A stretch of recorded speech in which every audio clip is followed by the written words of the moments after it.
नै लोगोफोर जोंना इलेक्सन जोबनायनि खानाया दायो जोंना इलेक्सनाथ' जोबनानै थांबाय पन्चायत इलेक्सना मोजाङैनो जोबनानै थांबाय मा जायो लोगोफोर इलेक्सनाथ' जोबनानै थांबाय दिनै बिदिनो एसे खाना जाबाय आरोना लोगोफोर रायजो राजाफोरखौ एसे मदद होग्राफोरखौ एसे एनै जाहोबाय आरोना लोगोफोर दायो मा जायो इसोरा मा खालामो रायजो राजाफोरा सापर्ट होदोंना होआखै उनावसो मिथिसिगोन ना लोगोफोर दाथ' जोबोद ग्रोम ओंखारबोदों जानाय लोंनायफोराव आरोना गोबां उनावहाय नुलांसिगोन मा जायो 11 थारिखआव मा जायो आरोना लोगोफोर जोंना गामि दरथामजों वार्ड मोनसे जायो नायदो दायो उनावसो मिथिसिगोन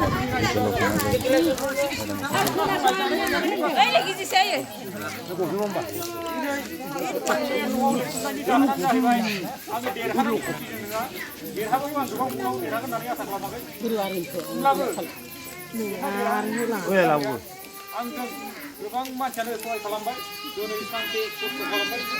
रायजो राजाफ्रा बेनि थाखायनो आङो बेजों नङा न'नि समनिफ्रायनो सोरबा सासेया गोबां खस्थ' मोनबोबाय मोनाबिलि समाव एसे जानाय लोंनाय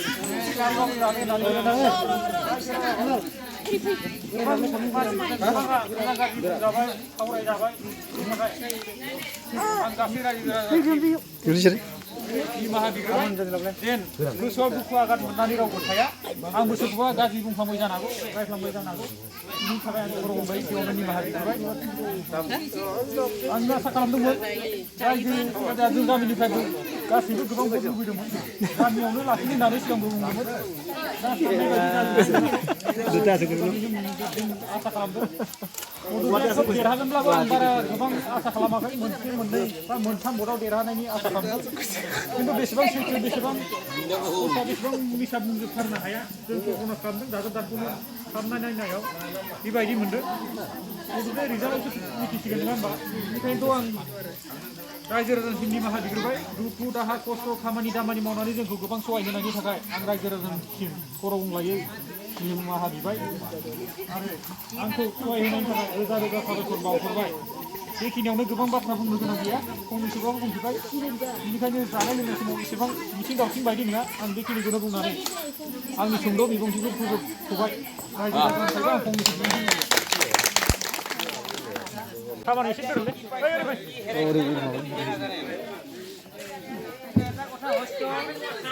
আমি ভাবিছিলে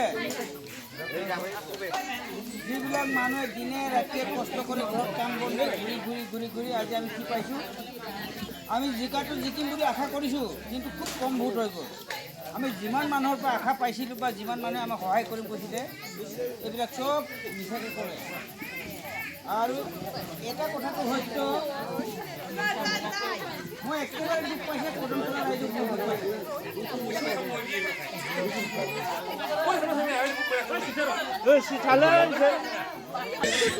দুখ পাইছোঁ আমার জিলার আমি একটু মন্ত্রী পশ্চিমবঙ্গের দিলোঁ যাচি দিলোঁ কিন্তু কদমতলার মেম্বাৰ দিবলৈ কিচ্ছাও আৰু নাপালে